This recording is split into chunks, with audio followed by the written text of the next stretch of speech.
हमारे देश की जनता बहुत ही समझदार और होशियार है। यह बात सभी लोग स्वीकार हो सकता ना करें, लेकिन हम इस बात को जरूर स्वीकार करेंगे, क्योंकि वर्तमान में हमारे देश की जो सरकार है, इस सरकार के द्वारा जहाँ पर उत्तर प्रदेश एक ऐसा प्रदेश है जहाँ पर माननीय योगी जी मुख्यमंत्री के रूप में वर्तमान में उपस्थित हैं और उनकी जो नियमावली है, कार्य करने का तरीका है, वो लोगों को बहुत पसंद आ रहा है।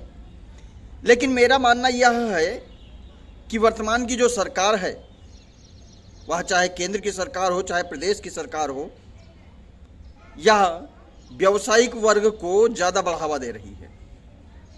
कहने का सीधा सा मतलब यह है, भौतिकवादी चीज़ों के प्रति इसकी प्रतिष्ठावान ज़रूरतें समाज के बीच रखी जा रही हैं और शायद उस चीज़ को लागू करने का एक नया तरीका भी इस्तेमाल किया जा रहा है।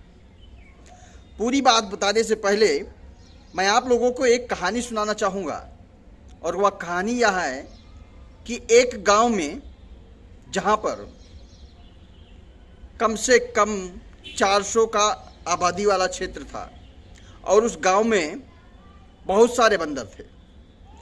बाहरी से एक बिजनेसमैन आता है और वह वहाँ पर ऑफिस खोलकर बैठता है। साथ ही साथ वहाँ पर रहने वाले लोगों के बीच एक मैसेज फैलाता है कि यदि आप अपने गांव से बंदर पकड़ कर दोगे तो एक बंदर के बदले आपको 200 रुपये दिए जाएंगे। गांव वाले काफ़ी खुश हो जाते हैं, क्योंकि वह सभी बंदरों से मुक्ति पाना चाहते हैं और जिस जगह पर बंदर बेचने के साथ साथ उनको पैसे की उपलब्धि हो, उस चीज़ को करने के लिए वो सहज स्वीकार हो जाते हैं, तैयार हो जाते हैं। तो धीरे धीरे करके गांव वाले भी इस चीज़ में रुचि लेने लगते हैं और वह सब भी बहुत सारे गांव के बंदर पकड़ पकड़ के उस बिजनेसमैन को देने में लग जाते हैं। धीरे धीरे करके एक ऐसी स्थिति आती है जब गांव के सारे बंदर ख़त्म हो जाते हैं। तब वहाँ का मालिक एक दूसरे तरीके से अनाउंस करता है और कहता है कि अब जो हमें गांव का बंदर देगा उसे हम 300 रुपये देंगे। फिर भी लोग किसी तरीके से लग जाते हैं और 300 रुपये पाने की लालच में कहीं एक आधा का बंदर अगर मिला तो मिला, उसको लाके दे देते हैं। काफ़ी समय बीतने के बाद जब लोगों को कोई बंदर नहीं मिलता है और बिजनेसमैन को भी पता चलता है कि यहाँ कोई बंदर नहीं मिल रहा है, तब वह बंदर पकड़कर लाने वाले व्यक्ति को 500 रुपये देने का ऐलान कर देता है और कहता है कि जो भी व्यक्ति बंदर पकड़ कर लाएगा उसको 500 रुपये दिए जाएंगे। और यह कहने के बाद वह शहर की ओर चला जाता है और अपनी जिम्मेदारी मैनेजर को दे देता है। मैनेजर गांव भर में टहलता है और लोगों के बीच एक मैसेज यह फैलाता है कि आप सब ये बंदर हमसे 300 रुपये में खरीद लो और जब मालिक आएंगे तो इनको 500 रुपये में बेच देना। लोगों को यह बात समझ में आ गई और लोगों ने वही प्रक्रिया करते हुए 300 रुपये में बंदर खरीदना शुरू कर दिया। और धीरे धीरे करके एक ऐसी स्थिति आ गई जब सारे के सारे बंदर कंपनी से होते हुए वापस गांव में चले गए और एक दिन ऐसा हुआ कि वह मैनेजर भी फरार हो गया और वापस गांव वालों का नुकसान हुआ, क्योंकि उन्होंने 200 रुपये में बंदर बेचे थे। 100 रुपये का प्रॉफिट उन्होंने बिजनेसमैन को दिया। यह है हमारे देश की बिजनेस पॉलिसी। अब हम इसमें सरकार का नाम कैसे जोड़ सकते हैं? बहुत ही आसान तरीका है जोड़ने का।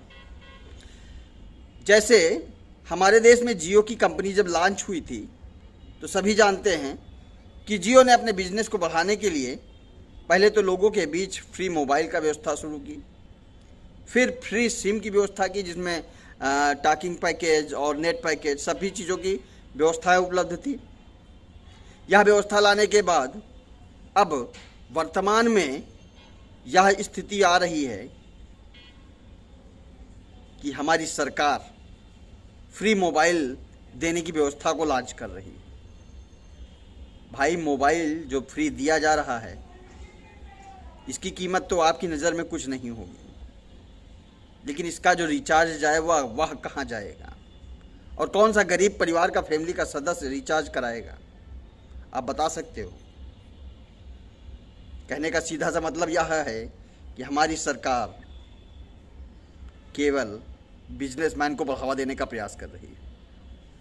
जो बड़े बड़े बिजनेसमैन हैं उन लोगों को सहायता देने का प्रयास कर रही है, और गरीब वैसे ही रहेगा जैसे पहले था। भाई, एक घर में ऑलरेडी 4 मोबाइल हैं, उसके बावजूद एक मोबाइल की व्यवस्था सरकार द्वारा की गई।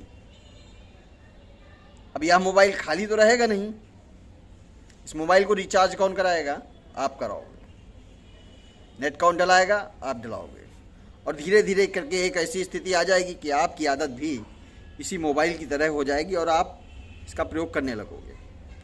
और बच्चों के बीच सारे के सारे, जहां मोबाइल को पहले लोग मना करते थे, और वर्तमान एक ऐसी स्थिति आ गई जब से कोरोना आया है हमारे समाज में कि ऑनलाइन पढ़ाई और ये व्यवस्था, वैकल्पिक व्यवस्था आज हमारी ज़रूरत बन के रह गई है। यह वैकल्पिक व्यवस्था नहीं है, और इस व्यवस्था को लॉन्च करने के साथ साथ सरकार भी उन पूंजीपतियों का साथ देने में भरपूर सहायता दे रही है कि भाई, अभी तक तो फ्री सिम दिया पहले, और फिर धीरे धीरे करके उसी सिम का जब हमारे कस्टमर्स बढ़ने लगे तो हमने सारे सिमों को पेड सिम बनाना शुरू कर दिया। यही पॉलिसी शायद सरकार की भी है कि आज हम फ्री मोबाइल दे रहे हैं। फ्री मोबाइल, फ्री की व्यवस्था की शुरुआत अखिलेश यादव जी द्वारा की गई थी, पूर्व मुख्यमंत्री। और अखिलेश यादव जी द्वारा जो लैपटॉप दिया गया था वह तो कहीं हद तक सही था कि उसका प्रयोग ऐसे हो जाता था, लेकिन जो मोबाइल की व्यवस्था दी गई यह परमानेंट व्यवस्था है, और मोबाइल बगैर रिचार्ज के नहीं चलता है। और जब व्यक्तियों की कमाई नहीं होगी तो रिचार्ज कहाँ से होगा? कहने का सीधा सा मतलब यह है कि आप भी सरकार की ओर उस मोबाइल व्यवस्था को देखते हुए सरकार का पालन अच्छे से कर रहे हो और समझ भी रहे हो। भाई, मेरा तो विरोध है। मेरा विरोध इस बार का है, इस बात को लेते हुए है कि सरकार गरीबों को केवल और केवल भौतिकवादिता से मुक्त करना चाहती है। आप इस बात को हाइड एंड सीक की तरीके से समझो कि गरीबों को भौतिकवादिता से मुक्त करना चाहती है। गरीब मुक्त भारत। वंदे मातरम।